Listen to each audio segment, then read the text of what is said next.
I'm Brandi Kruse. Coming up today on Undivided, we're going to start with a story about watchdogs, real dogs, and the homeless industrial complex. Plus, some members of the Washington State Republican Party revolt against me for apparently losing them their elections. And things are about to get very interesting at the southern border. That and more coming up today on Undivided. Remember, you can support our show for just $5. And right now we are running an exclusive promotion on Patreon, patreon.com/undivided. You can get 30% off a year membership by using the promo code Watchdog.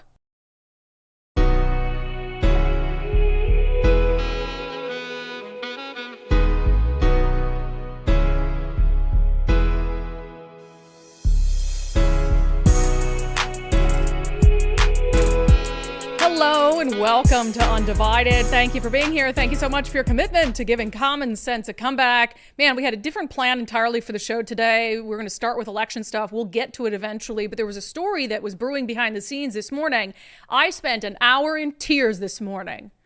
Because there's nothing that makes Nicole and I cry faster than animals that are being abused. Now, animal abuse isn't necessarily the type of story that we'd put on the Undivided podcast, but this particular case of animal abuse involves a few things that we do talk about on the Undivided podcast. It involves the homeless industrial complex, first and foremost, substance abuse, homelessness, and it also involves public servants. Usually I'd be railing on public servants, but in this case, it's an example of a very good public servant who did something that went above and beyond the duty of her job.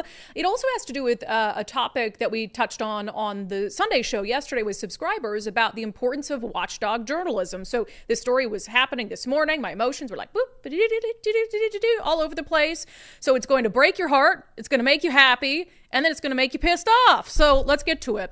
There was a video put out by our friend Jonathan Choe, who I'm not going to play the video, first of all. The video is horrifying, but I'll put a still out there. So Jonathan Choe, he gets sent this video clip of someone who's recorded through an apartment window on Capitol Hill, a dog being absolutely pummeled. I have watched the video, and that's what set me off in tears this morning. It's disturbing. The dog is being punched, brutalized, thrown, and you can tell it's just a tiny little puppy. And Jonathan also included this post from a resident of Capitol Hill who shared the video, what happened, posted beaten dog, 205 10th Avenue East. Coming from the farmer's market this noon, I stopped to say hi to someone with a dog who lives on the corner of John Street and 10th Avenue East. He told me that last night he saw a dog being beaten and punched in an apartment across the street from his. He called the police who came, but then said they couldn't do anything to stop the guy because it was a civil matter, not a criminal one. The new building is now owned by the King County Homeless Authority.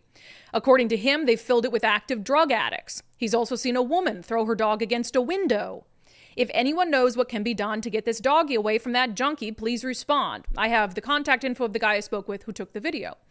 So apparently the guy who took the video was scared to post it on his own because he didn't want some sort of retribution because he lives right across the street from this apartment that is now housing formerly homeless people who were in Burien, more on that in a moment, who were plucked out of a homeless encampment there and just put into this affordable homelessness housing building that your taxpayer funds are paying for.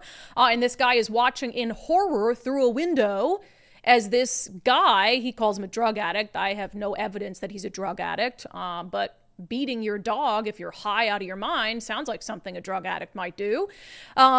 He's watching this happen. They call police. Allegedly, they say police called it a civil matter, which of course is ridiculous. That's felony animal abuse. So Jonathan Choe puts that out. And then within minutes of him posting that video, he posted this follow-up saying, breaking, after community outrage, Seattle council member Joey Hollingsworth is on the scene right now trying to rescue a dog. This is this morning. Trying to rescue a dog that was severely beaten inside a Capitol Hill homeless housing complex. Meanwhile, no one with the King County Executive's Office, the King County Regional Homelessness Authority, or Seattle Animal Control is responding to this emergency because it's Veterans Day. So I will tell you, again, like just behind the scenes of this, you can set aside the fact that there's two narratives here, right? Dog being abused, allegedly police respond but don't do anything. And then it's in what is a brand new building on Capitol Hill that houses the homeless who were just plucked out of a homeless encampment, issues be damned, and housing first, this will fix it. Let me put a roof over your head, right? So anyway, I was seeing the video. I saw the video this morning. I had just woken up. I got my 2 doggies and I'm in tears and I'm just pleading with my husband, please let me go try to buy this dog off these drug addicts, right? Please, alleged drug addicts. I was like, I guarantee if I show up with $500 or $1,000 and say, just give me your dog for this money, they'll take it in a second, right? And he's like, no, you're not going down to this building. Like, you'll probably get shot or stabbed or something like that. And so I'm just devastated, thinking like, what can I do? And then Jonathan says, Councilwoman Joy Hollingsworth, like, can we, before we even get to the real kicker, could you ever picture Shama Sawant, the socialist city councilwoman who served that district, served a very loose term, getting up, seeing that, and going down there, and that's what Joy Hollingsworth did, going down there and saying, I'm not leaving until this dog is safe. So I saw this whole long story, it's just wild, saw that tweet from Jonathan Choe, and that's where the Watchdog part comes in. Had Jonathan not had the connections, gotten that video, put it out, I don't know where this dog would be right now. Watchdog, helping to save a real dog. Love it, Jonathan. And then you have an actual public servant who immediately gets up on a holiday, not working, goes down to that building. I text Joy Hollingsworth because I basically told her, because I was coming here to do the show, I was like, look, if I heard you're going down to the building, if what it's going to take is money to get this dog away from its owner, like I can Venmo anyone money. And she's like, don't even worry about it. She's like, I came down here with $300 in my pocket. I flagged down an officer. I'm not leaving this building until this dog is safe. And like Joy Hollingsworth and I probably disagree on a lot politically, but I'll tell you what, we're like on the same freaking page this morning, obviously, and she's livid. And I just thought, after last week's election and my frustration about the direction of the state, I'm like overwhelmed with gratitude that Seattle has a couple politicians and public servants who understand the assignment. And so she's there, and I said, please keep me up to date.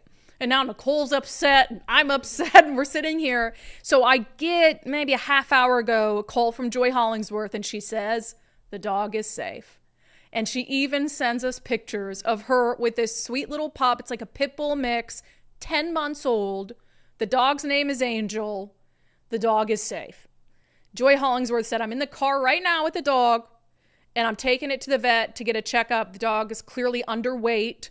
Obviously has been beaten, because we saw the video of it being beaten. Now, there is so first of all, Seattle City Councilwoman Joy Hollingsworth, I know you didn't do it for this reason. I will donate to every campaign you have from here until the end of the time for you going to save this dog. I don't care if we disagree on certain things. That is the heart of a public servant.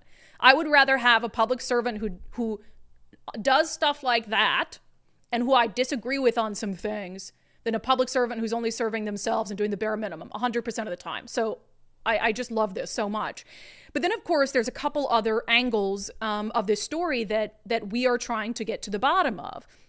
So first of all, the original poster said that Seattle police had responded to the scene and then said they couldn't do anything about it because it was a civil matter. But Councilwoman Hollingsworth said, because she had police officers who were there this morning when they went to get this dog out of the apartment, who said actually that man had been arrested for animal and booked into the King County Jail for animal cruelty. So we've reached out to SPD. We're trying to get to the bottom of, was he arrested? Was he not arrested? And why was the dog left there? If he's arrested for animal cruelty and booked into jail, why was the dog left behind? Because when they went there this morning, if you watch the video, which honestly, don't watch the video. There's no reason to watch the video. That'll be stuck in my head for weeks. There's a woman in the apartment. Again, this low income, or it's not even, it's affordable homelessness housing. And so when they went there this morning, the woman was there and the dog was still there. So presumably they just, if this is to be believed, they arrested the man and left the dog in the apartment with a woman who wasn't intervening, who wasn't doing anything. Well, this dog was being absolutely brutalized. And I'm sorry, if you're doing that to the dog, chances are you're probably doing it to the woman who's living with you too. So anyway, apparently they went up, knocked on the door, and just said, look, we're taking the dog. And the woman just let him have it. So that's how that all went down. So we've been in touch with SPD. They're trying to figure out what happened. We're trying to figure out what happened. But then, of course, the other angle of this is this was all predicted. This was predicted by our friend Jonathan Choe. I think it was, was it a couple weeks ago? Let me see the date on this before I play a clip from this. This was last month, not even a month ago, October 15th. Remember the whole controversy around the Burien homeless encampment? that was just growing in downtown Burien. The mayor was pissed off. King County wouldn't clear it. King County wouldn't enforce Burien's municipal code on no camping because they said it was unconstitutional, even though a judge disagreed. And so then when there was too much pressure, Jonathan Choe reported that the county was shutting down the homeless encampment there. And a lot of those people, the homeless encampment where there'd been crime, where there had been overdose deaths, they were just going to be plucked out of this encampment and put into this new housing, new apartment on Capitol Hill that was going to be run by the failed homeless industrial complex known as the King County Regional Homelessness Authority. Here's a clip showing this exact building where this dog abuse happened that Jonathan Choe, a clip from a special report he filed on this exact building October 15th.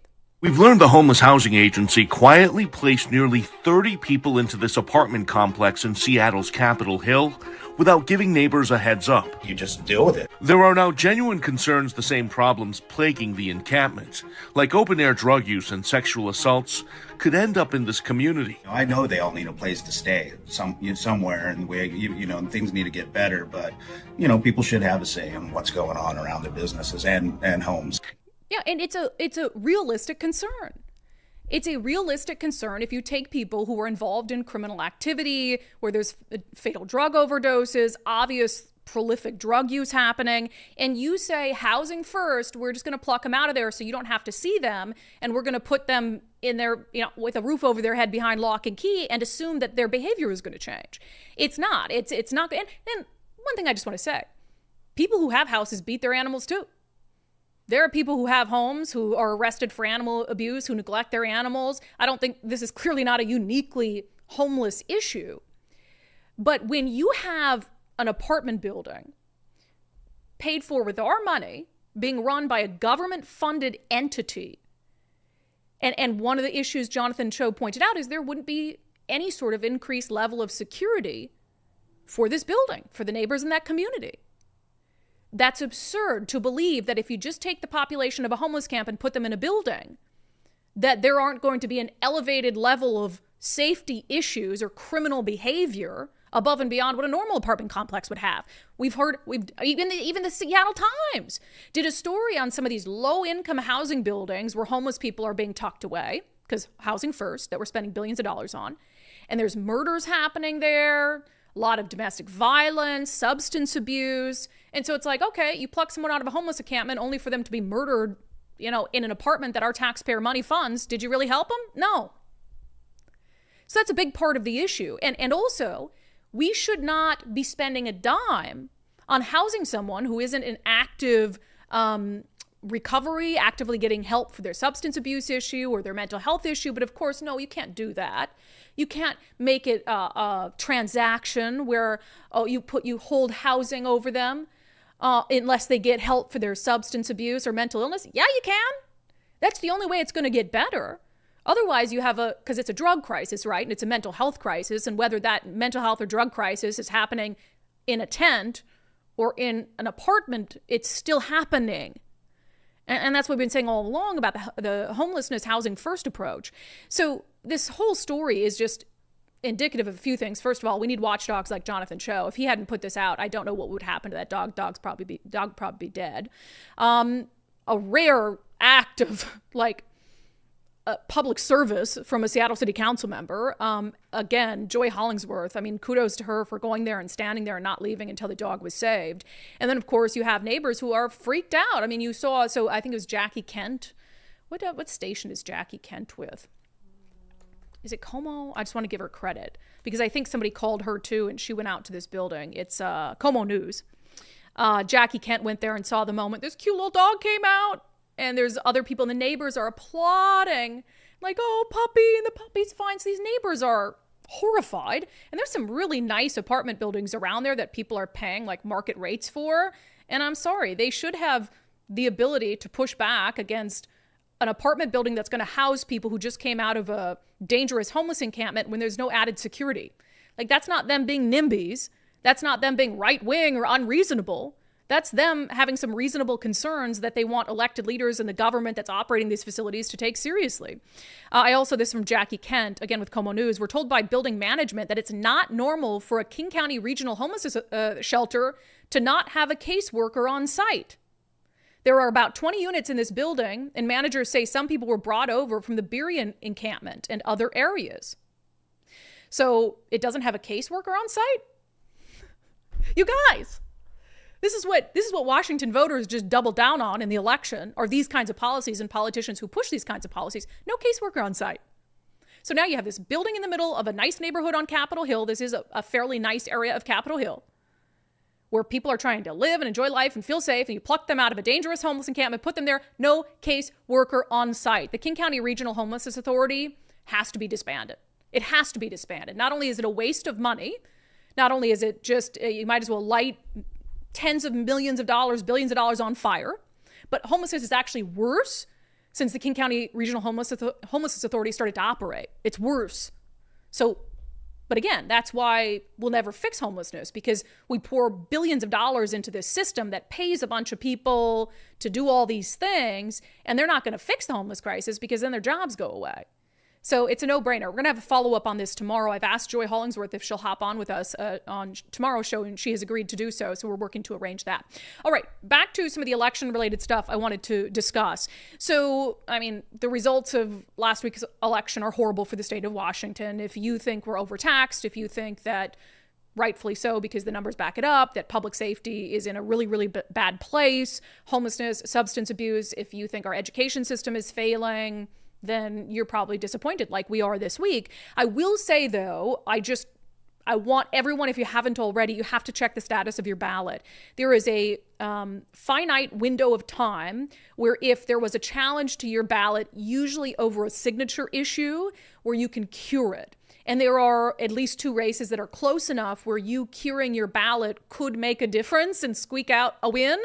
So again, you can do that, votewa.gov. votewa.gov. Now, if your ballot was challenged, your county auditor should have reached out to you, not like the auditor personally, but you should have been contacted by the county to say, hey, we need you to cure your ballot if you want to do so. But so we can all freaking sleep at night, just go there, just plug it in, votewa.gov. Boop, boop, boop, doo, doo, doo, doo. All you have to do is put your first name, last name, date of birth. And it's actually a handy little thing. You can see, all the elections you voted in, and make sure your ballot's been counted and track it every step of the way. So you'll see something like your ballot status for the general 2024 election, your ballot has been accepted. And if your ballot has been accepted, then you're good to go. But if there's an issue with your ballot, then you need to contact your county elections office to rectify it before it's too late. Now, I mentioned the 2 races where this could make a difference. State Supreme Court, still too close to call. Of course, Judge Larson against Sal Mungia. We have supported Judge Larson in all of this because he is the only one who's ever been a judge, and he cares about the Constitution and for other obvious reasons.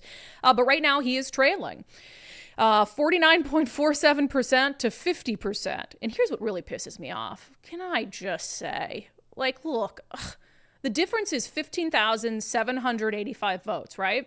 That's how much he's down. You know how many write-ins there were? 16,052. Shocking that I don't get the whole write-in thing. It's just ridiculous.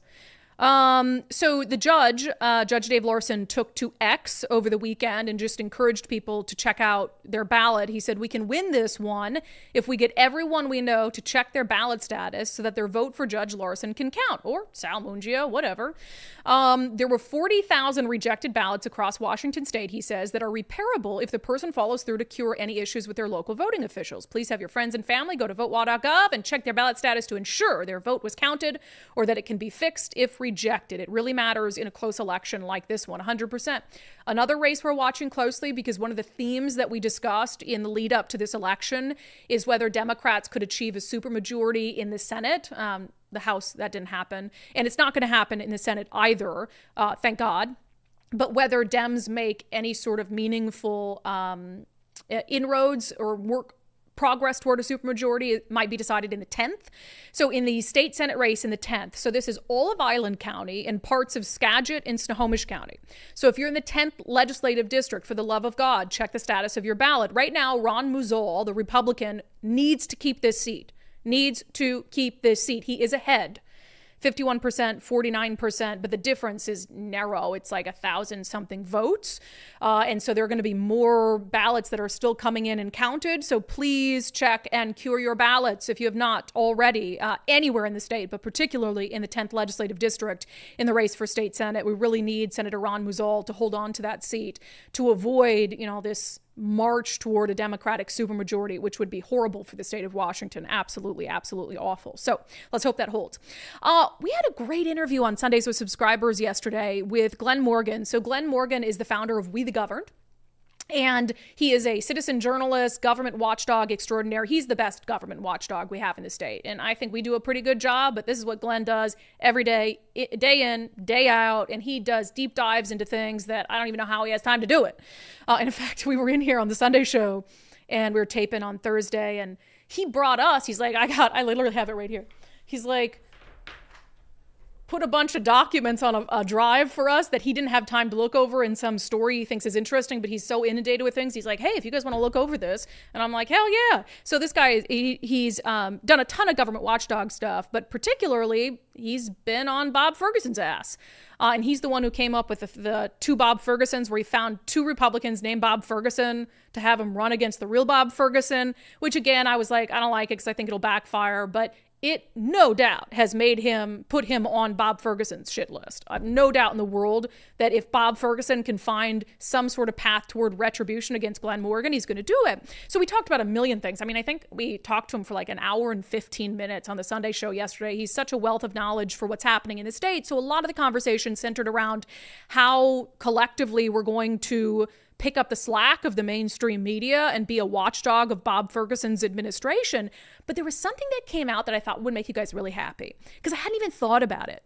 We had all these losses in the state of Washington. And yeah, if you supported Donald Trump, like you could look at that as like, yeah, Donald Trump won though, but the politicians who are going to make the biggest impact on our lives in Washington state are all Democrats now. And some of them are really far left Democrats. And so to me, I'm still utterly depressed. But one of the things Glenn pointed out is that Donald Trump gets to choose a new United States attorney for the Western District of Washington and for all the other districts across the country. So he gets to pick a powerful federal investigator, if he will, who would be willing to take on cases involving government corruption, abuse of federal funds, right here in Washington state. Here's a clip from the interview. The Republicans have historically, when there's been a Republican in office in the presidency, under the Bush administration, or even under Trump 1, they've historically not appointed very effective U.S. attorneys in those positions now. I would anticipate at this point in time that maybe somebody at the Trump administration's learned their lesson about having just somebody in there who's actually willing to look into public integrity for probably the first time in 40 years, because I can tell you the U.S. Attorney's Office has never been involved in doing that in the state. And so there is a lot to hide for the people in political power in this state. And for the first time, probably in a generation, there may be some interest in actually looking into some of these issues. Somebody needs to get in Trump's ear and let him know that we need a fighter in that position. Yeah, absolutely. I hadn't even thought of this. That is a good little... Ugh. Yeah, well, there's a lot to hide. And keep in mind, Ferguson's fingers are on everything. So it's not just that... or his supporters or his close, people involved. I mean, nobody's really looked into the way federal funds are mixed in with state and local funds. And the nexus for federal investigations is anything above $5,000 worth of federal funding that vanishes or disappears or gets used or abused or misused. And so all of these grant grifting operations that we see in our state all around us, that we know there's something wrong, even if they say it's legal, there's clearly something unethical going on here. And nobody investigates. Right. The state patrol has been pulled off of that. They aren't allowed to investigate. I mean, the only time you'll ever see them pull up a public integrity case of some kind, even through the auditor's office investigations, it's only when either the target of the investigation is some low-level minion so stupid and incompetent that they just got caught and they couldn't hide anymore, or they were a disfavored part of the clique that was involved there, and so therefore that's an easy way to get them out, right? Everybody's stealing money, but let's go after the one person that we caught or that we don't like, let's get them. So imagine if for the first time in a generation somebody actually starts prosecuting or investigating or genuinely taking the full force of the federal government and actually looking into these cases. Yeah, that would be nice. If you want to watch that full interview, by the way, with Glenn Morgan, we are offering for the first time ever a major discount on Patreon. And here's why.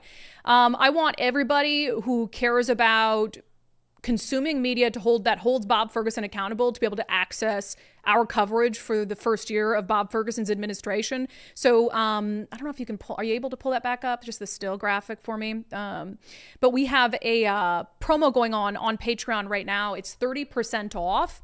And if you go patreon.com/undivided, there should be the sequence one. Yeah, there it is. If you go patreon.com/undivided and use the promo code Watchdog, you can get 30% off the entire next year of your Undivided membership.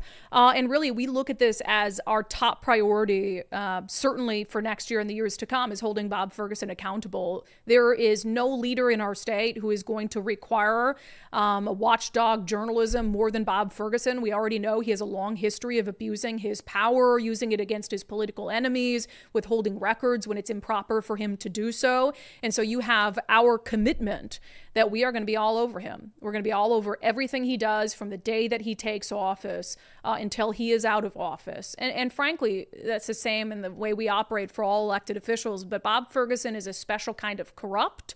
And so we want to make sure that if a membership has been out of your reach, that we try to get everyone access to it. That's possible. And so 30% off if you go to patreon.com/undivided and use the promo code Watchdog. We're going to be running that promotion until November 17th. All right. Am I ready for a rant? Oh, let me stretch before the rant. Let me just one of these. It's just over the top there. Just like, oh, okay. I spent a lot of my weekend yelling at people on X, which, maybe I shouldn't do, but I spent a lot of my weekend just sitting on my couch, deflating from the long election week. And I learned something. I learned something yesterday. Apparently, I'm to blame for Republicans in Washington state losing everything. Apparently, I'm to blame because I'm an independent. And I'm not a Republican. And the mistake the Republican Party made was cozying up to someone who calls herself an independent and not a Republican. Yeah. So you don't have to go on X and follow the whole drama. But I pointed out something on X that's just true. The Washington State Republican Party, every candidate in statewide and federal office that delegates endorsed at the WA GOP convention before the primary lost, every single one of them lost in statewide elected office and then in the federal races. The only two Republicans who won out of all the statewide races and the federal races were Dan Newhouse, a Republican in the 4th Congressional District, and Michael Baumgartner, who won the congressional seat in the 5th District. And they were not endorsed by delegates because they weren't far enough to the right. They were not endorsed by delegates at the Republican state convention. Now, after they moved forward in the primary, Michael Baumgartner got the endorsement, but in the 4th, the party stuck with Jared Sessler over the sitting congressman, Dan Newhouse. So the point I was making was essentially that the Republican Party has some introspection to do. And, everybody has introspection to do, right? But for instance, what you're seeing at the national level right now are Democrats, what are they doing with the Donald Trump loss? They're blaming racism and sexism. Basically saying that Donald Trump beat Kamala Harris, not because their policies are so horrible, not because they put up a horrible candidate, didn't have an actual process to go through to pick a nominee, not because any of that, but because all of you who voted for Donald Trump are racists or misogynists. It's unhinged, right? But that thought process is exactly what's happening right now among some members of the Washington State Republican Party. It's not like, hey, why do we keep losing so badly?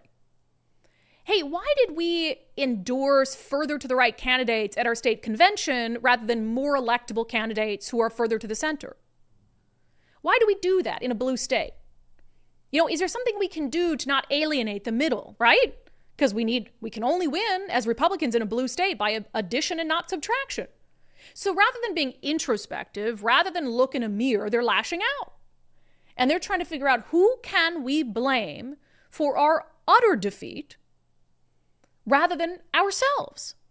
Well, apparently some of them want to blame me.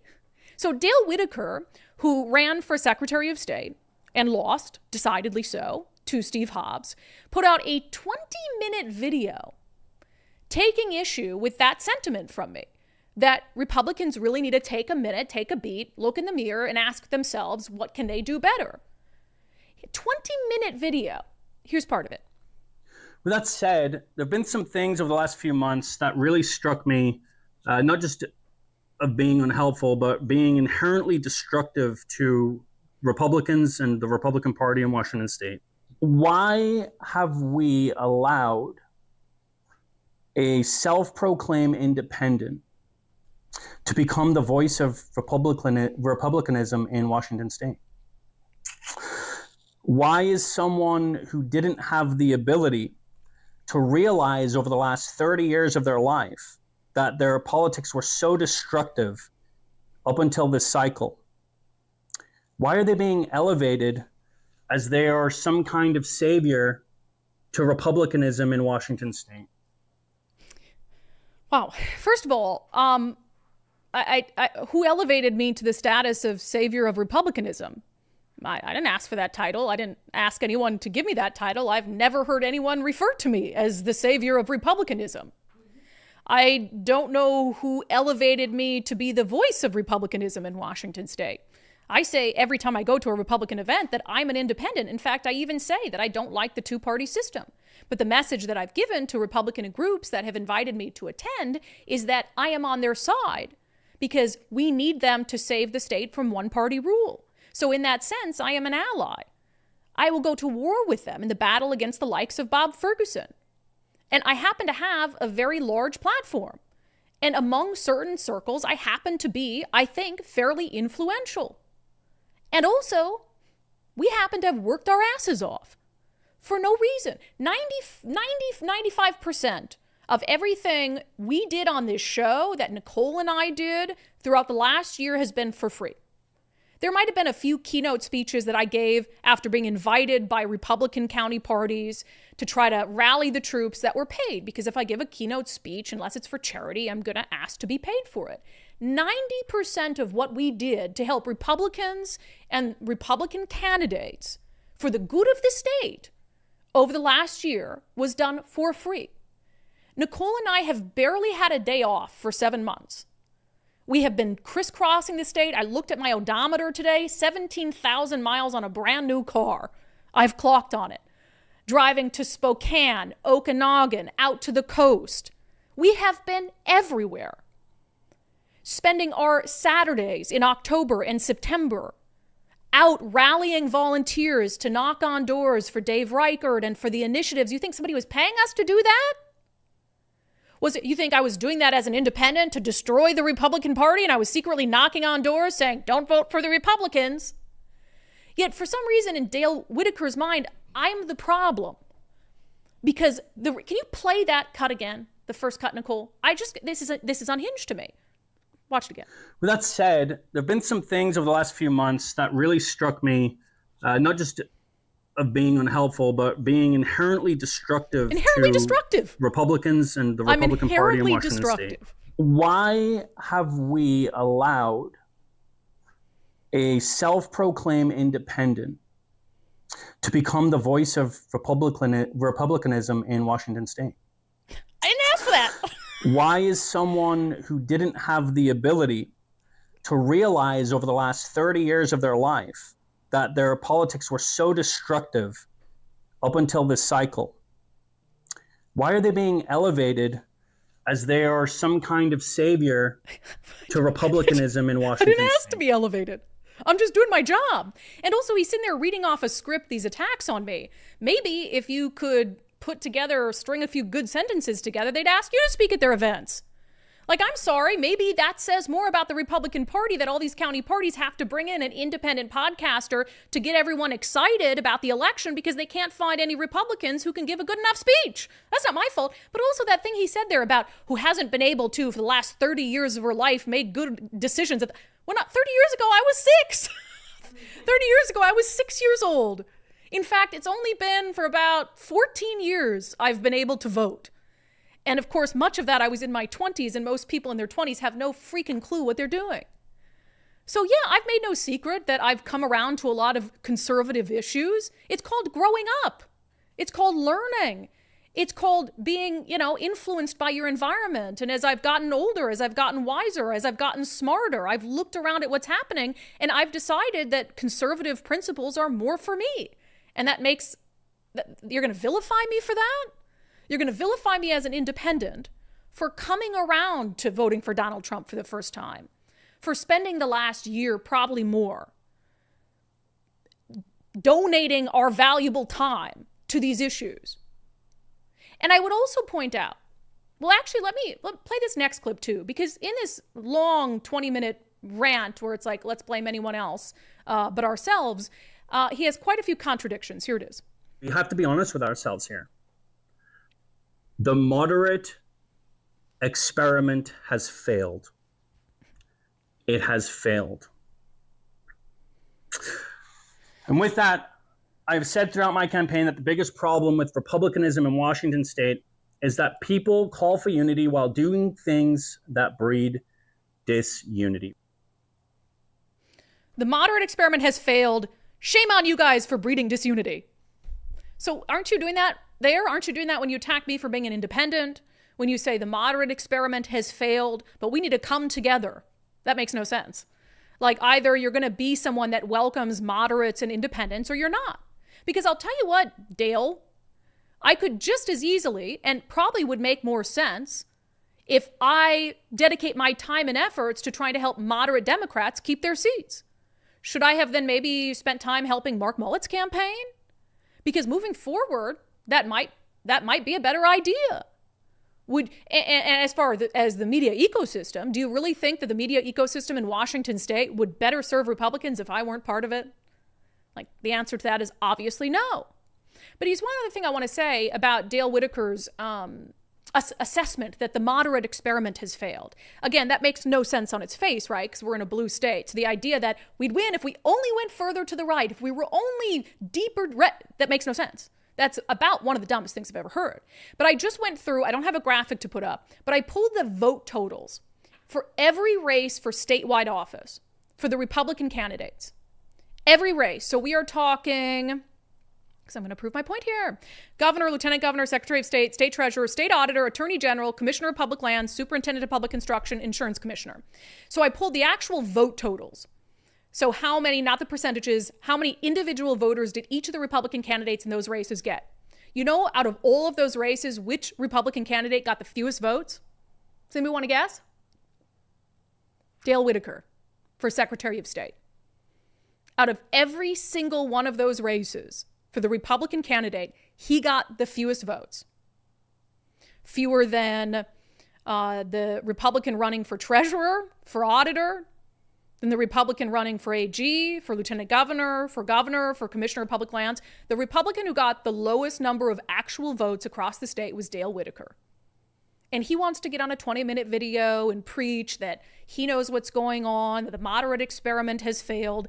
Your experiment failed. Your experiment of going from someone no one knew in the state to your very first run for public office being Secretary of State. That sounds like a failure to me, right? Nicole's phone just going off over there. That sounds like a failure, right?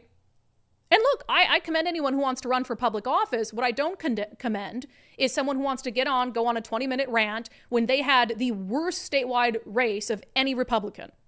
And then you want to say that I'm the problem. You know who did the best? You know the two who did the best, speaking of the moderate experiment had failed of all the Republicans? The two most moderate Republicans, Jamie Herrera Butler and Dave Reichert, got the most individual votes. Not the furthest to the right candidates, not you, Dale Whitaker, the two moderate Republican candidates for statewide office for the GOP. And by the way, both of them were candidates that did not get the endorsement of Republicans at the state GOP convention over the summer. So they were unendorsed. They were not endorsed by their own party, which is the point I made at the beginning. And they made it through the primary regardless. And then they got the most votes out of any Republican candidates. So your video doesn't make sense. I do take offense to it. And we're going to continue to support candidates that we think are in the best interest of the state, whether Republicans like you want us to help or not. So, chew on that, Dale. Is that too mean? Nicole's looking at me like, is that too mean? Don't think so. It's offensive. Is that not offensive? Does that not piss you off? That the bottom line, and he was not the only one. There were, semi-bird Republicans like Brandi is evil. Bah, bah, bah. It's like, okay, like, would you rather have me on your side or working against you? That's the question, right? Would you rather have me working for you or working against you? Because I can do either. And all the time we put out, Nicole, how much free time have you had this summer? We were pretty busy. Virtually none. Not a ton. I don't know if I hear you. Is your mic on? No. I didn't think so. And we'll fix it in a second. No, well, you take yourself off and then fix it. That's okay. Oh, yeah. Sorry. Gotcha. I was like, I don't think I hear you, Nicole. Virtually no free time this summer. It's been insane. And so it's offensive that like we put in all this time, money. I mean, there's this theme on the far right that like somebody's paying me to do this. Go look at the PDC at how much money I donated to Republican candidates this cycle. I donated far more money to Republican candidates than I made for speaking events. So the idea that I made money off it, we basically neglected at any of these events, Nicole, did I get up on stage and talk about, you should subscribe to my podcast? No. And you were probably pissed off. Like, hey, you should talk about your podcast more. It wasn't about my podcast. It wasn't about making money. It was about trying to save the state. And if you're watching this show and you don't believe that in my heart of hearts, I'm doing what I'm doing to try to save the state I love, then don't watch the show. Because if that doesn't come across to you, I don't know how to make that come across to you. And I'm not trying to whine, but at the expense of our own business, at building our own business, leaning into that, we were out at the expense of our summer, our free time, at expense to myself personally. We were out trying to make this happen. And look, clearly we fell short. Like I never was under the illusion that I could flip things around for the Republican Party all at once on my own. Of course not. But it was part of trying to help, trying to wake people up. And if you're going to shit on me for doing that, then like, I don't know what to tell you. I don't know what to tell you. That, I still don't really hear you. Oh, you can't hear me? No. Sorry, Nicole. We'll fix it later. Yep. Fix it later. We'll fix it later. Nicole can't talk today. All right. Let me move on here. I've encouraged you guys to take the First Mark Challenge because it just makes sense. If you're trying to save some money, like your family's budget's in flux, there's some things you can cut, but there's some things you can't cut. It's not like you can get rid of your homeowner's insurance. And so I really recommend, man, if you're doing your insurance on your own, you don't have to do that. You can have First Mark Insurance handle your insurance for you, and it doesn't cost you a dime. You never pay First Mark anything for their services. We've had so many success stories for the ESA, we've had so many success stories for First Mark Insurance. Like Michelle said, thank you for recommending First Mark. I kept mentioning it to my husband, but he wasn't ready to look into it. Then we got our renewal with our existing provider for the next 6 months, and it went from $3,000 to $8,000. She says, I promptly reminded my husband about First Mark. So they did the First Mark Challenge. Brad at First Mark saved them more than 50%. So now they can continue their discussions about getting a travel trailer. So again, you don't pay for the First Mark Challenge, and you never pay First Mark a dime for their services. It is just time to have an insurance broker. If you don't have one already, have a local insurance broker that's been doing this for a long time and is absolutely trusted. All right. We warned you. We absolutely warned you what would happen if the initiatives failed last week. That it was going to embolden the party in power to continue to push through new taxes, to continue to do the things that have really been detrimental to our state. And now that the effort to repeal the capital gains tax has failed, our predictions are coming true. This segment is brought to you in partnership with our friends over at Future 42. Turn your frustration into action at future42.org. It took one day, after it became clear that the initiative to repeal the statewide tax on capital gains was going to fail, for Seattle City Councilwoman Kathy Moore to say that she is going to propose what? A tax on capital gains for the city of Seattle. Because now they're unencumbered, unburdened by what has been. And now they're looking at it like, okay, they see that despite the fact that the initiative was worded in a very confusing manner and that there were a lot of lies peddled about the tax on capital gains, and the media didn't really cover what the tax on capital gains will turn into, which is ultimately an income tax on all of us, not the very wealthy. But they see this as a mandate now, like, oh, Washington voters must really, really want more taxes on the quote unquote wealthy. So Councilwoman Kathy Moore sent out a proposal. She said, my priorities in the budget. This week, I'll be sharing my thoughts about the city budget. My top priorities are affordable housing, human services, homelessness, and public safety. They continue to be of critical importance for District 5 neighborhoods and Seattle as a whole. On the revenue front, she said, I will be proposing a local capital gains excise tax, which, of course, they call it an excise tax because our state was able to get the state Supreme Court to call it an excise tax, even though it is in every other state in the union and the IRS an income tax. But if they called it an income tax, that would be against the state constitution. So she says, I'll be proposing a local capital gains excise tax with funding dedicated to rental assistance for rent-burdened households, down payment assistance for low and middle income home ownership, and food assistance to food insecure households. My proposal is identical to the state legislation that was just widely reaffirmed by voters in the general election, with the exception that it's a 2% tax versus the 7% state tax on capital gains on stocks and bond profits over $250,000. So if you are someone who has done well, who works in tech, happens to have the unfortunate privilege of living in the city of Seattle, is trying to build a business here that you would eventually sell, you are not only going to have to pay the state tax on capital gains, but you are going to have to pay a tax to the city of Seattle to the tune of 2% for the sale of stocks and bonds and other assets, or over $250,000. And they're going to use that money and they're going to put it into things that we know don't work and that we know are a bad idea. For instance, down payment assistance to low and middle income homeownership, something that Kamala Harris proposed on the presidential trail. And what is that going to do? Well, that's going to just drive up the cost of owning a home and buying a home for everyone. The rental assistance for rent-burdened households, well, they're already wasting tens of millions of dollars propping up people who should be evicted from their rental units. People like, this is an example in King County, the squatter in Jaskaran Singh's rental house in Bellevue that's been living there for 2.5 years now, hasn't paid rent, and he keeps getting bailed out by taxpayers. So of course he's not going to pay rent because we're paying rent for him. So if you could get someone else to pay rent for you, why would you pay rent? So this is going to be, if it passes, disastrous to the already struggling business environment in the city of Seattle. I do not know why Seattle businesses continue to sort of waffle on policies like this or not come out and take a more hard approach to defeating them. For instance, when the city of Seattle went during the middle of the pandemic, during the middle of the riots in 2020, and passed another version of, it was a tax on high-paying jobs, Amazon didn't even fight or push back. They just started moving jobs to Bellevue. And I'll say of Amazon as well, you know, Amazon, for instance, supported or was against the initiative to repeal the Climate Commitment Act because, you know, they have Climate Pledge Arena. Make no mistake, that was really just about kowtowing to progressives and saying, look how woke we are as a company, hoping that one day the progressives will embrace Amazon as a good, you know, corporate partner. They're never going to do that. Like, I do not know why these large corporations continue to try to cozy up to progressives that despise them and that want to scare them out of town and don't mind if they pick up shop and leave and don't think they're a net good for the city.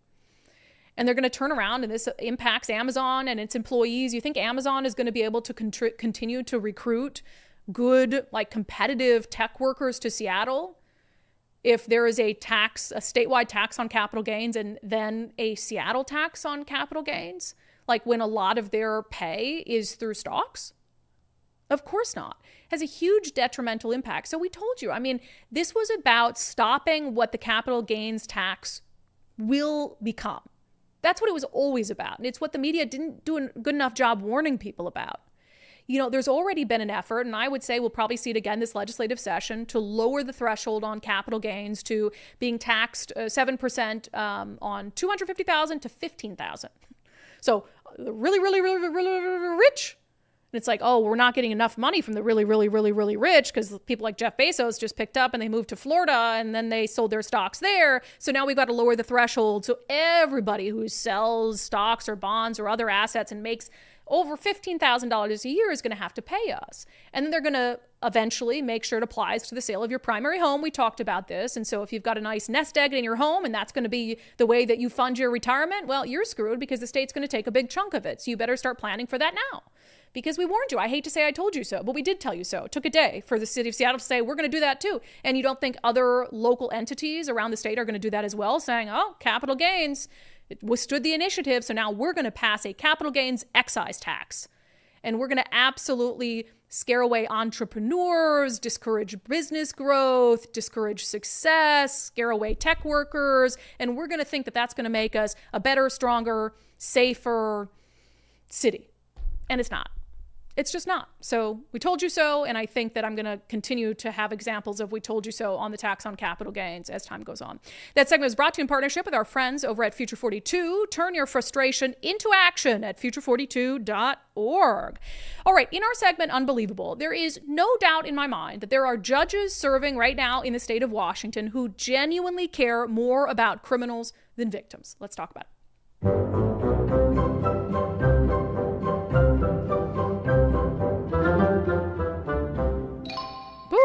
All right, there are a couple examples absolutely infuriating to me. So did you hear about the stabbing spree that happened? So it was in the Chinatown International District. A suspect, Roland Lee, is accused of assaulting at least 5 people with a knife, stabbing them. And prosecutors are saying this was at random. Here is a little video from Jonathan Choe at the SPD presser. We had an individual who committed 5 different stabbings in at least 4 different locations, with the injuries to those victims range from a minor cut to severe stab wounds. The suspect was identified nearby, just up the hill here. The suspect was arrested without incident. Weapon was recovered from within the vicinity of that suspect, as well as there was a knife remained in a victim of the stabbing who was transported to Harborview. What do you want to say to business owners and people who live in this neighborhood who are scared, who are sick and tired of this crime happening over and over again? The Seattle Police Department is expending significant efforts in this area to help clean this up. This incident was apparently one individual over a 38-hour period of time committing random assaults. That is an aberration. That is not at all the norm. With the suspect in custody, I think we are returned to normal, and in the coming weeks we will be better than we are now. Okay. Yeah, I don't get that. I don't agree with it. I like Chief Barton, but that's ridiculous. I mean, the norm isn't good either. Like, if that's the barometer, is like, yeah, random stabbing spree, like, is a little more excessive than normal, but our normal isn't good right now either. But look, it's like, okay, the guy, random stabbing spree, got him, like, gonna go to court, gonna definitely be held accountable. Like, no, because you'll get an activist judge. So Jonathan was in court, said, okay, a King County judge set bail high. That's great. $2 million for Roland Lee. Faces like multiple charges. Lee could be facing more charges for 5 other stabbing incidents this past week. The judge, this is the kicker, the judge would not allow media to show his face after his public defender argued there could be identity issues. Lee has 9 other felony convictions. I have talked about this. Another, I told you so. These judges more and more are abusing what's called General Rule 16. So, in case you're not familiar with how the courts work, there are rules that govern the courts, and there is a presumption of open access to the courts. So I used to be a court reporter. This is what I did before I started covering politics. I would be in and out of courtrooms all the time. And this is 10 years ago, maybe 12 years ago when I was covering courts. Very rare. I would say once a year, a judge would tell us we couldn't show someone's face. Typically that would happen with juveniles, and that was sort of normal. Like, you can shoot them from the neck down, video them, but you can't show their face, right? Occasionally there would be a one-off example where an argument was made that the media should not film someone's face who was accused of a violent crime. It would be so rare. And then what the media would be allowed to do is, if you're in the courtroom, you would be able to object. And you'd have a media representative, and they'd go up and they'd reference General Rule 16, the presumption of an open courtroom. So a judge has to start with the presumption and then work backward from there. And very rarely would the judge grant the defense motion for us not to be able to show their face. And that's because there's a public interest, right? If you've got someone who is going around a neighborhood stabbing people at random and has like at least maybe even 10 examples of it, you don't think the public deserves to know what that person looks like? You don't think the public deserves to know what that person looks like in case they bail out and tomorrow they're walking down the sidewalk next to you? So that's an example of a judge putting the interests of a potential serial stabber with 8 9 other felony convictions ahead of the right of the public to feel and be safe in their neighborhoods and in their communities. That's insane. And someone has to step in on this. And let me give you one more example. Judge Bender, the infamous judge that we've talked about on the show all the time. Nicole, can you put into the show sheet? Sorry, there's something missing here. I think I got it. This is from Fox 13. Teen accused of killing toddler in SR-18 crash pleads not guilty. Prosecutors say Andaluz Lozano was speeding in the rain on State Route 18, spun out into oncoming lanes, and crashed into another vehicle. Law enforcement said he appeared to exhibit signs of possible impairment after the crash and that there were marijuana products inside his car. So, kills a toddler. Kills a toddler, 19-year-old, an adult. This is an adult. Caused a crash, maybe impairment, killed a toddler. Here's what happened in court from Fox 13. The court has the authority to limit that contact or that filming only when necessary to preserve the substantial trial rights of any party. I am satisfied today that there is a genuine safety concern here and that it is necessary to limit the press access to today's hearing in order to preserve the safety of Mr. Lozano and his family and therefore his ability to participate fully later in trial. Oh, you heard that right. The judge said in order for this to preserve the safety of the suspect who's accused of killing a toddler, the judge said you can't videotape his face in court. Make that make sense. Make that make sense. Here's a couple tweets from David Rose. Good for David Rose, our friend at Fox 13, for calling out what needs to be called out. He said, this is baby Elton. Talked about the case and then said, Judge Joanna Bender refused to allow our camera to show Lozano's face, saying, quote, it's for his safety. David says, Lozano is free on bail. What about your safety? And then David Rose wrote, these are photos Judge Joanna Bender should be concerned about rather than denying our request to show the suspect's face in court when he was charged with killing baby Elton. Alexis Lozano is free on bail. Bender was concerned for his safety, and in it, David Rose puts out a picture of the little boy and a picture of a tiny child's casket being lowered into the ground. And it is the safety of the 19-year-old suspect that Judge Joanna Bender is concerned about. Now, this is, I think, an issue I am going to champion in the coming months because I've complained about it enough on the show, and it's time that we do something about it. Because this is happening more and more often, where there are arguments that happen in a murder case we were covering in Pierce County, where it was a sentencing phase of a murder case. And the defense, or it was a plea, where the murder suspect was changing their plea from innocent to guilty, from not to guilty to guilty. I had never experienced at that phase when someone's going to admit guilt, having a judge say you can't show their face. But that's what happened down in Pierce County. Unprecedented. I've never seen it before. You're saying they're going to plead guilty to murder and I can't show their face on TV? So I think there's a couple entities in the state of Washington. They've really been captured by the left, but I'm hoping they still care about government transparency and accountability that need to help us champion this cause to hold judges accountable who are not keeping with the spirit of open courtrooms and who are taking the sides of criminals as opposed to the right of the public to be informed and the right of the media to do its job in informing the public. So I need to noodle on this, figure out what am I going to do, but all the media has to be together on this. It can't be, right-wing Brandi Kruse is saying that we need to be able to show suspect. I know David Rose is probably ready. All the media needs to be cohesive on this in pushing back with the Bar Association, with other legal entities and saying enough of this. There has to be good cause to prevent the media from filming in a courtroom, especially when you're talking about violent cases where if this person makes bail, they pose a threat to the community. The community ought to know what they look like. Wild stuff. Absolutely unbelievable. So I'm going to noodle on that, come up with a plan of action, and then let you guys know what that plan of action is. But it is going to take the media being cohesive, working as a collective voice, right, left, and center, whatever it is. And then these open government advocate groups that, again, have really been picky and choosy what fights they want to fight depending on what political party benefits. they're going to have to get on board as well. So I'll follow up with you guys on that. All right, sellwithwest.com, sellwithwest.com, a better way to sell your home. We've had a lot of undivided viewers and listeners who have gone with Wes when it comes time to sell their home and say goodbye, maybe to Washington State for good. Mike Boggs, retired from the Seattle Police Department, went to sell his home of 30 years before moving to Arizona. He was really, really happy with what Wes and his team was able to accomplish. So the concerns were, is it presentable enough to sell quickly to get the price we want? Wes came out and met with us, and we told him what our concerns were. And he mentioned the concierge service, and we did take advantage of it. It was such an easy process. Wes is a really great guy, and his team is amazing, and the communication is great. So the whole process was great. Yeah, and so now he's down in Arizona.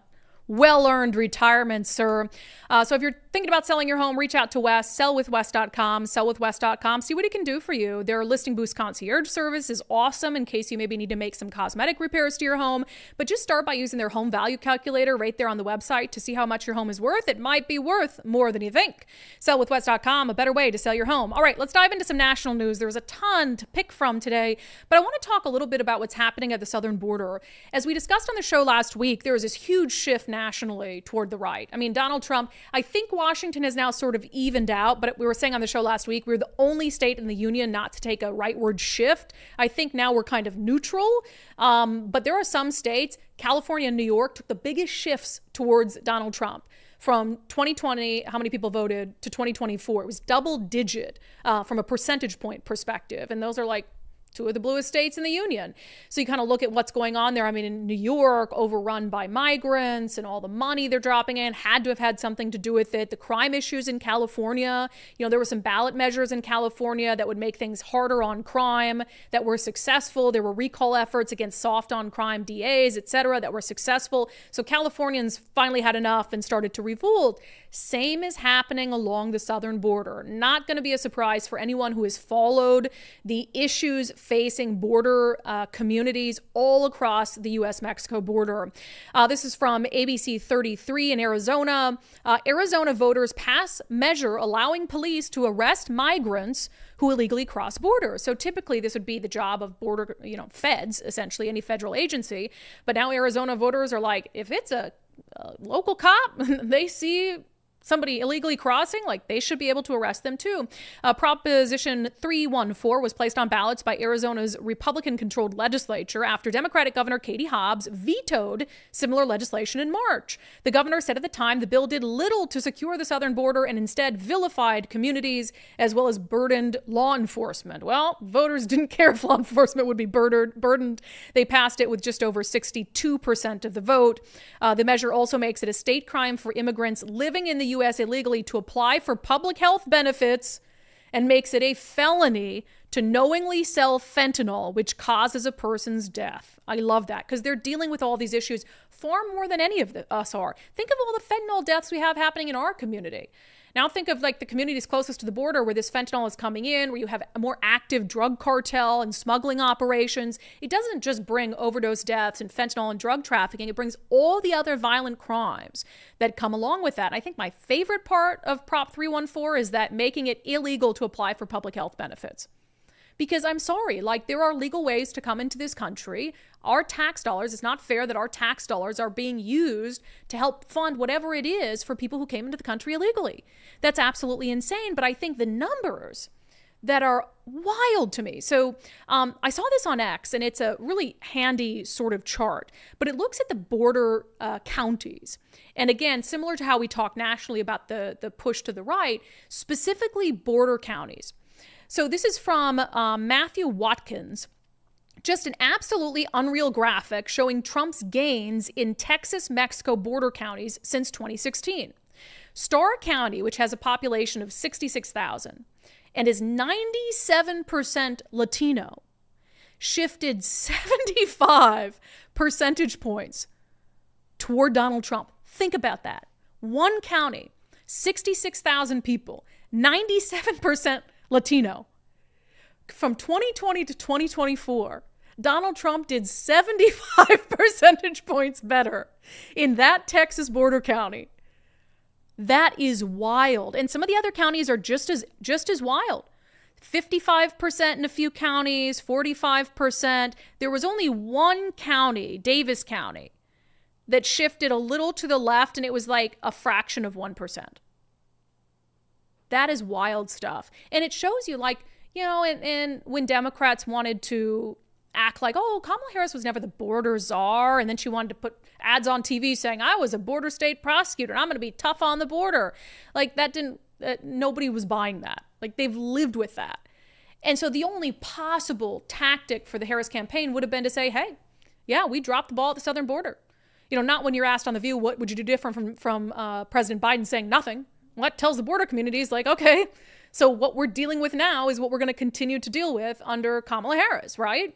And so, you know, you could at least have tried to say, look, yeah, things are bad down there. Like drug cartel, what it's doing, the influx of illegal migrants, like eating up the social safety net. We can't continue to do that. We were wrong. You could have tried that. Wouldn't try that, though. Very similar, again, to how Republicans here are acting like, oh, we did nothing wrong. It's all the other side. It's, oh, everybody's out to get us. All right. In amazing news, just love this. Donald Trump has announced who his new border czar is going to be, and it actually will be familiar because he'd worked in the Trump administration on immigration issues before. His name is Tom Homan. And there are some clips of Tom Homan that are just absolutely epic, like this one of him on 60 Minutes talking about family separation. We have seen one estimate that says it would cost $88 billion to deport 1 million people a year. I don't know if that's accurate or not. Is that what American taxpayers should expect? What price do you put on national security? Is that worth it? Is there a way to carry out mass deportation without separating families? Of course there is. Families can be deported together. I'm sorry. Some people are saying that's cruel. That made me laugh so hard. Of course there is. Families can be deported together. It's like, how is that? Just think about this for a second. The people responsible for separating their families are the adults who decided to come into the country illegally. Like, and often took their families and their kids on these long, dangerous journeys. Relying on drug cartel, you know, in circumstances where a lot of people die. So, like, if your life is that bad where you want to seek asylum, there's a legal way to seek asylum where you will not be separated from your kids and from your family. You go to a legal port of entry and you claim asylum. That's allowed. That's something we do in the United States, and you can do, and you're not going to be separated from your kids. But if you decide to try to cross illegally because you want to get into the country undetected, or if you decide to cross somewhere illegally and you get caught and then you claim asylum, like, yeah, there's a chance that you might get separated from your kids. And one of the, I won't play it now, but one of the AOC clips that is really good, because he's been, when he was working for the Trump administration, he testified often in front of Congress. And one of the things he pointed out was very obvious to AOC. Hey, if I get arrested today for a DUI and I got my kid in the car, you don't think I'm going to get separated from my kid for a little bit? If you commit a crime as an adult and you get arrested, you don't think you're going to be separated from your child? You think they're going to take your child to jail with you? No. U.S. citizens who are arrested for breaking the law are also separated from their children. So, like, you've made a choice to break the law, to come into the country illegally. And what he says there is, like, families can be deported together. So, like, yeah, we're not going to separate. We can keep the family together, but the whole family's going to have to go back. That's the only way to keep them together. Also, you might remember this clip of Homan and Homan versus Congresswoman Pramila Jayapal of our state. Please respect the chair's authority. I respect the chair's authority, but the chair... Mr. Homan! You work for me. I'm a taxpayer. I'm a taxpayer. You work for me. The witness will suspend. She was stunned. You work for me. Oh my God, genius. So I'm very excited about him. I think that this is a whole new situation at the southern border. And now I think Donald Trump is going to give less F's about the optics of it. And his administration is like, you know, they have a mandate now from the American people. They won every swing state overwhelmingly. They have border communities that they're making these huge gains in. That's a mandate to do something at the southern border differently, and to kind of take no prisoners mandate. And so I think you're going to start to see Donald Trump try to make good on some of his campaign promises. I'm still very skeptical of mass deportation. Clearly, I want the government to engage in mass deportation of people who have committed violent crimes while they're here. You know, we had an illegal immigrant who killed a Washington State Patrol trooper, Christopher Gadd, and he should have been out of the country years ago. So there are sanctuary cities that have truly become sanctuaries for criminals who didn't respect our laws when they came to the country illegally and who have been here continuing to not respect our laws. I'm all in favor of mass deportation of those individuals. But when it comes to across the board mass deportation of people who maybe came here illegally, who've lived here for 10, 20 years or whatever it is, I don't think we have the manpower for that. I do not believe that we have the manpower for that. So I'm very curious. You know, one of the things, who was the guest we had on? It was who is the candidate who came on? Joe Kent. Joe Kent, who unfortunately lost his bid in the 3rd Congressional District. He had the best explanation of mass deportation and how that would be carried out that I've ever heard. I should post it individually so you guys can rewatch it. It was on Sundays. It should be up. Yeah, Joe Kent. There's no paywall on it. Where he talked about is there's things you can do that will encourage self-deportation. For instance, if Donald Trump comes out and says, okay, if you're in the country illegally, you can come back to the country legally and try to become a U.S. citizen, and we'll forgive the fact that you came here illegally once before. But if we catch you in the country and have to deport you, then you'll never be able to become a lawful U.S. citizen. So Joe Kent is saying if you do that and you give them almost this amnesty to go back and try again legally, he said people will self-deport, especially the ones who've come over fairly recently. And also, if you cut off public benefits. So you cut off some of the incentives and the taxpayer funds that they're using to live off of, it becomes much more difficult to live here illegally off the grid. Self-deportation. So when he explained it to me like that, I never really thought of it that way before. And I think you think of mass deportation of going door to door, like kicking doors in and ripping people away from their kids. But no, like give them a choice. You can come back here, you can be an American, but you got to do it the right way. We're going to forgive the fact that you lived here for X amount of years, and you have to pay up on your taxes. And you have to make sure that you're right with the federal government. So anything like the rest of us have to do, you've benefited obviously from living here based on tax money. So if you weren't paying into the system that whole time, you need to make sure that there's a fine that needs to be paid, or you need to pay up on your taxes, do things right and come back. We'd be more than happy to have you. So that was interesting. Best answer on that I've heard from anyone. Local level, state level, federal level. So, all right. Our daily subscriber show poll. I am so torn on this one. And when I put out the poll, I didn't know what my answer to it was. And that's very rare with the polls. Usually I have a strong feeling. And I don't know how you guys are going to feel either. This obviously goes back to our first story of the day. Should homeless people be allowed to own pets? Daily show poll on Patreon, Locals, and X. Should homeless people be allowed to own pets? Nicole?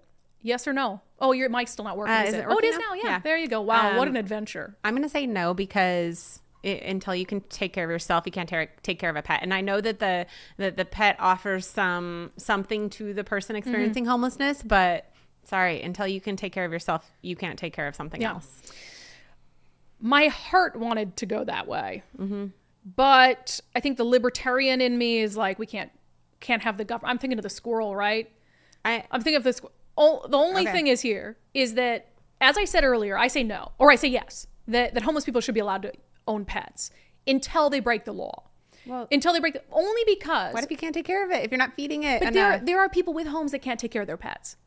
How many stories like Paseo Safe Haven? I don't think they should have them either. Exactly, but they're only taken away when they break a law around animal cruelty or neglect. That's cruel to not feed a pet. Right. But you can do that whether you live in a house or not. There are people who have a house who aren't taking care of their pets and are neglecting it. So, and then there are homeless people who I'm sure take great care of their pets even before themselves and feed them before they feed themselves. So I don't think the government can be in the practice of saying like this whole swath of people, regardless of whether you've taken great care of your pet or not, just by virtue of you being homeless, you can't have this pet. And what does that apply to? Is it people only who are living in tents? Who are living on a sidewalk? If you're living in your car? What if you're living in an RV? So I think it's too hard, and it would be giving the government far too much power to just unilaterally say you can't own pets. Well, I think it's based on, I don't say, if you don't have an address, you can't have a pet. That doesn't make sense. But if you're obviously not taking care of a pet, then you shouldn't have a pet. But that's already a law, right?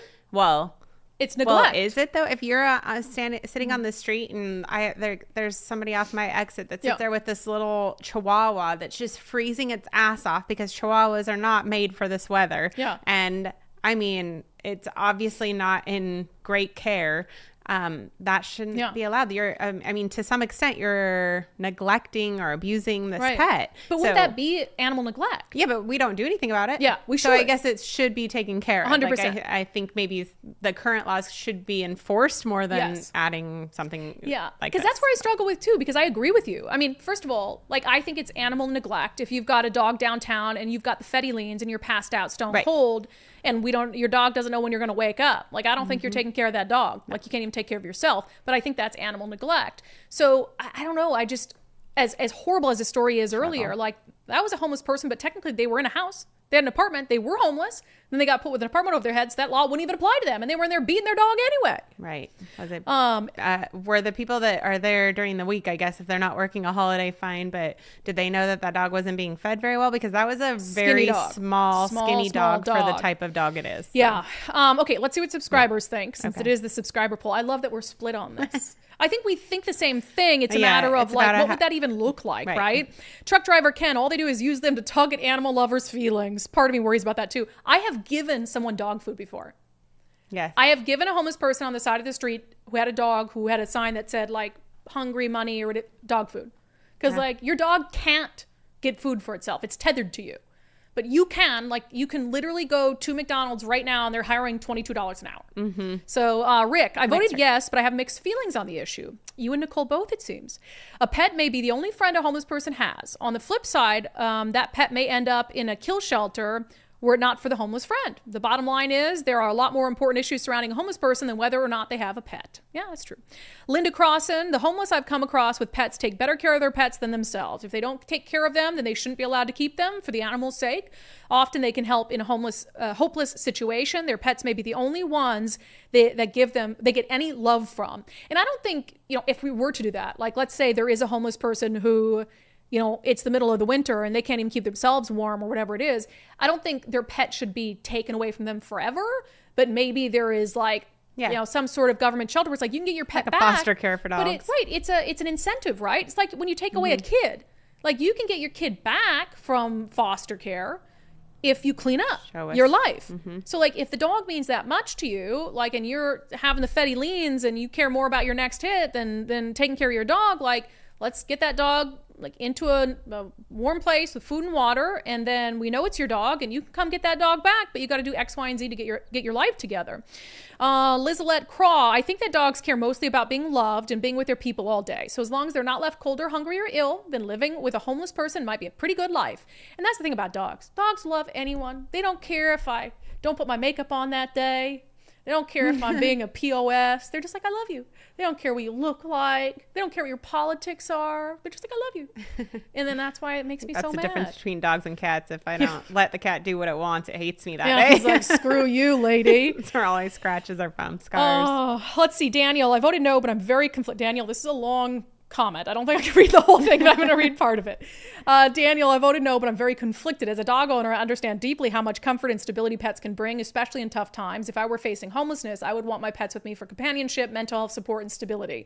My dogs are an invaluable source of hope and can be grounding for people navigating challenging circumstances like homelessness. I agree. He says, however, I recognize that homelessness often brings other challenges like mental health struggles and in some cases substance abuse that can make it difficult to fully meet a pet's needs. Yeah, 100%. Tough little poll I threw at you guys today, isn't it? I like polls that are split. Yeah, because on Patreon right now it's 59% say yes, 41% say no. So that is not a real decisive answer one way or the other. Okay, we'll get to more comments and questions coming up in a moment. First, November 21st, Zach Abraham and his team at Bulwark Capital are having their first post-election Know Your Risk live webinar. And this is just a good chance to ask any questions you might have about the economy and what's going to happen under a President Donald Trump, talk about risk to your retirement portfolio. Bottom line, you only get one retirement. You need to make sure you have someone managing your retirement who is actively adjusting to what's happening in the news, across the country, across the world, any events that could impact your retirement portfolio. So your financial advisor should be adjusting as needed. And risk management is Bulwark Capital's #1 focus because, again, they want to protect your hard-earned retirement. So you can sign up for that webinar completely free, knowyourriskradio.com, knowyourriskradio.com. radio.com. Again, it's happening November 21st, 3:30 p.m. And it's just online. So some people will tune in and they'll passively listen. And then some people will actually be there and ask questions and all that stuff. So up to you. All right. Questions, comments. Wow. A lot of super chats today. Did you guys get richer over, or do you just love us more? Because I feel like the super chats have really ramped up. Yeah, I do you didn't guys come into money, or do you just love Mm-hmm. us, or do we seem that sad? I think they've figured out the system, though. You just give us a little bit of money and you get your comment read. Oh, well, we've tried. But there's some big ones in here, too. We've sort of started to, if you're like in there like doing 4 super chats, we're just going to bundle it into one because we want to read subscriber comments, so we always mix those in. Leah, $5 super chat. My only critique of this is our government offices seem to care more about dogs than people, kids, children, babies. Yeah. Well, I think it's definitely care about kids and babies, but it's the helplessness. It is the helplessness. Like children in these situations and dogs and pets in these situations. Yeah. They're just so helpless. And for the record, we've done segments on babies in homeless encampments, babies with drug-addicted parents, the Keeping Families Together Act, which says you can be using fentanyl around your child and that isn't imminent harm. So this is just, we didn't do that story today, but we have done many, many stories like that. Bill Biz, $20 super chat. American voters signal Dems to look in the mirror while WA and California politicians prepare for the Trump existential threat. Tone deaf much? Yeah. Gavin Newsom, did you hear about this? Gavin Newsom, I need to call up one of my California buddies and have him on the show this week. He is calling for a special session, not for the homeless crisis. Nope. Not for the crime crisis. Not for the drug crisis. Not even for the border crisis. Special session to get funding set aside so they have the money to fight Donald Trump in court. For the Trump crisis. It is insane. It's wild. I need to find someone who believes this stuff is just, who'll actually sit down and have like a good, reasonable, not unhinged conversation with me about why that is the priority. Because our governor-elect and attorney general-elect are doing it too. Yep. Well, they're like, their first press conference 2 days after the election was, we've been planning for months to deal with the second Trump administration. Bob Ferguson, honest to God, was saying, I had all my attorneys comb through Project 2025. Oh, suck the life out of me. Lucky oh my God. Attorneys. That's what you've been focused on. Ugh. I told you guys, this is all he's going to do. Is going to be TDS for 4 years. Nothing's going to get better. It's wild. Midnight. Since when is animal abuse not criminal? Yeah, because allegedly the cop said it's a civil matter. No, it's criminal. And they said that they arrested him. So we're trying to get to the bottom of that. After the Hopefully video, we'll after have they an update saw the tomorrow. video, they went and arrested him. Yeah. I think that's what they said is after they saw the video, Yeah. they went and arrested him. So I guess okay. So maybe the original response, they hadn't seen the video. maybe they did. Maybe it's just not taken as seriously as it should when we make these calls. So that's maybe where a change needs to happen. Is that I don't know if you're talking to 911 or if you're talking to the police department themselves, but we need to be able to relay how bad the abuse is or whatever it is. 100%. Denise Young. So I spent last week in a fog. How are the Dems doing in the supermajority in WA State? Not going to be there this time around. So this session, they will not have a supermajority. However, what I would say is, even though we don't know if it's going to be like 1 seats or 2 seats that they're going to pick up, they needed 4 net. They're not going to get that. But keep in mind, Democrats there aren't these 2 moderate voices that were in the state Senate that often would side with Republicans on issues like taxes and public safety. So Kevin Vandeweghe and Mark Mullet, they ran for other things, so they don't have their seats anymore, and they've been replaced by, more liberal Democrats. So actually, like that, to me, that's like losing 2 seats right there, even though they sided with Democrats on some crazy stuff. So the situation was already bad going into this election because you had the moderates replaced by the progressives. So we're going to see. Krista, oh my God, this makes me so incredibly happy that there was such a coming together for this poor pup. Makes me happy. Look at that happy baby. I know. I just I wanted to cry enough. So my husband said, okay, I'll go with you right now to get that dog. I'm kind of surprised you didn't. If you guys didn't have other plans I think today, if he wasn't going have. to work, I think 10 more minutes of tears, and I think he would have folded. And he would have gone like full, what is the guy's name? Why can't I think of it? I just watched it last night on Yellowstone. Chip? Oh, why can't I think of his name? Beth's husband. Rip. Chip. I haven't watched it yet. I could see my husband going full Rip on someone beating their dog. I watched the new season, first episode of Yellowstone last night. All commercials. All commercials. And you know how they did this thing where they got all these spin-offs? And so they started end of last season just like for their promo after promo after promo. No, within the show, going to the spin-off land. They spent so much this first episode in Texas and spin-off land. I was depressed. Anyway, I digress. Oh, interesting. Slow Nomo, fund animal shelters, defund the homeless industrial complex. Yeah, Baron of Gray Matter with $50. Yeah. Wow. Mama gonna buy herself a pair of new shoes. There's no reason we can't count ballots on the day of the election. Florida did. This is pure shenanigans. The cash is for the puppy, Nicole. Oh, shoot. Okay. The cash is for the puppy. Nicole, if you can send it to the shelter or foster parent. We will do that. If we can figure out where the pup is. I guess I'm not getting new shoes, but that's okay. This is a better use of the money. So, Matthew Cook, $5 super chat. Dems say you're racist if you didn't vote for a woman of color. Does that mean if you voted for Kim Schreier, you're racist because Carmen Goers lost? Right. Old Sub Sailor, $10 for Nicole's audio. That was Nicole's fault. I didn't do that. Daryl's coming today. We're gonna have him fix some things. That wasn't broken. But you didn't it's because reconnect we have it. to switch You back know what and you forth did. because one's You know what you broken. did. Yeah, that's true. Okay, blaming Daryl. No. Which, by the way, happy Veterans Day, everyone, and happy Veterans Day to our favorite veteran, Daryl Davis. That's right. Oh my God, we forgot Veterans Day off the top of the show. That's totally my bad. I was so jazzed up on the puppy getting saved. Biz. Happy Veterans Day. Thank you, everyone who has served this great nation of ours. We love and appreciate and respect everything you've done, and we gotta hurry up and get a present for Daryl after the show before he gets here.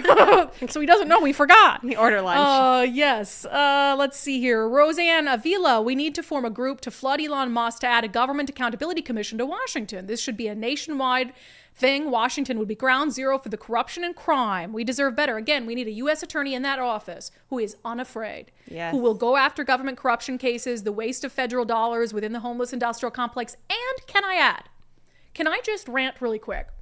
So I'm happy about this. So there was Antifa, took to the streets over the weekend. SPD said they made several felony arrests for property damage. Finally. Which felony, I love that because they should be. It was, let me see here how many it was. Sorry. Teen arrested for felony property damage during protests. So a teen, one arrest. I read it as 10 earlier. Oh, teen. But so a teen was arrested for felony property damage. I'd love to see more of that. But let me just set up a scenario for you, right?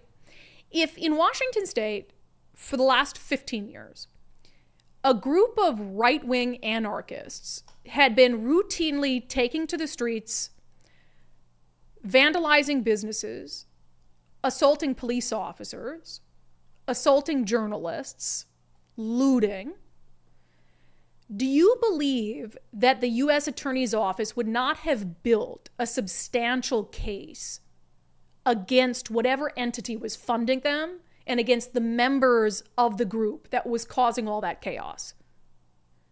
Where they took over government buildings, were patrolling, again, if it were right-wingers, patrolling 6 blocks of the city with semi-automatic rifles that had been handed to them out of the trunk of a car.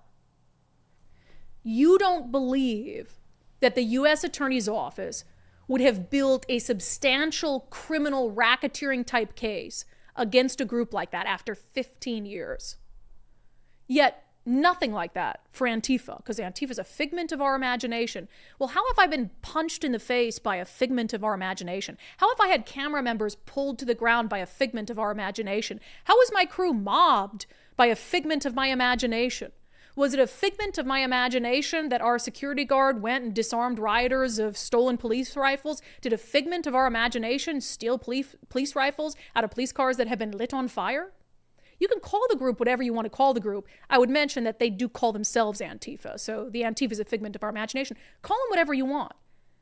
Call them the ninja cosplayers. It is the same people who have been doing the same things, blocking critical infrastructure. If it were right-wingers blocking critical infrastructure like I-5 or like the access to SeaTac International Airport, you do not believe that they wouldn't be sitting in federal prison after being convicted of serious federal charges. Of course they would. Look at January 6th. You have people who are going to be in prison for a big chunk of their life. That was the feds. So we need a United States attorney here who is going to go after this relatively small group of left-wing extremists who are causing so much damage and destruction in the city of Seattle and beyond. That's what I want out of the next U.S. attorney. Sorry, I got sidetracked, but I was just thinking of that today. A couple more. Chris, is there a complaint against the judge that can be filled out about safety of the community? I'm sure. The Bar Association, right? Murdy, appreciate all the work you and Nicole put into bringing awareness to issues. Love listening to you. Thank you. We love having you here. And Lisa F with a $49.99 super chat. Can I get a new pair of shoes? This one, able to listen live for the first time. God bless our veterans on this day. Their sacrifices allow us to have these discussions in a free society. I agree. I think that's a good comment to end on. And with that, let's get to our closing sanity check. All right, there is a social media influencer called That Zionist Girl, and she has a closing sanity check for women who claim they're losing their rights now that Donald Trump has been reelected. There is an extreme and bizarre sense of entitlement and narcissism coming from American women who, contrary to popular belief, will not be losing a single right. Meanwhile, they were silent when Israeli women were gang raped in front of their loved ones on October 7th by Hamas, many of whom are still hostage to this day. They were silent when Iranian women started being murdered in the streets if they chose not to cover their hair or abide by the dress code that men had set for them. There are Afghani women who have essentially been completely erased from society and aren't even allowed to speak, not even to other women, and you were silent about that. You see, there are women who truly have no rights in this world, but you want to sit here cosplaying oppression because you want to feel special. Hot damn. Yep, nothing to add to that. 100%. That has been your sanity check for today. That has been today's episode of Undivided. A reminder, we have a special promo going on right now. It's the first time we've ever offered a promotion on our Patreon page. It's really important more than ever. I mean, we always take our job seriously as a watchdog of government, but as we face the looming Bob Ferguson administration, we know that he's going to need a watchdog more than just about anyone. Nicole, if you have this graphic, can you put it up just one more time for me? Pretty please. So if you go to patreon.com/undivided, you can get 30% off an entire year's membership. So it'll get you through the first year of the Bob Ferguson administration. Just use the promo code Watchdog. Again, that's the promo code Watchdog. And we're going to do our damn best to make sure that Bob Ferguson never gets a peaceful night's sleep. Is that too harsh? No, it isn't. I want him constantly worried about the stories that we're going to do for the next 4 years. All right, that has been today's episode of Undivided. Thank you for being here. Thank you so much for your commitment to giving common sense a comeback. We will see you guys back here on the live show tomorrow at noon. Again, a special thank you to all of our veterans out there. I hope you get a day of love and appreciation and rest and relaxation and reflection on just how awesome you are. You too, Daryl Davis. You too, Daryl Davis.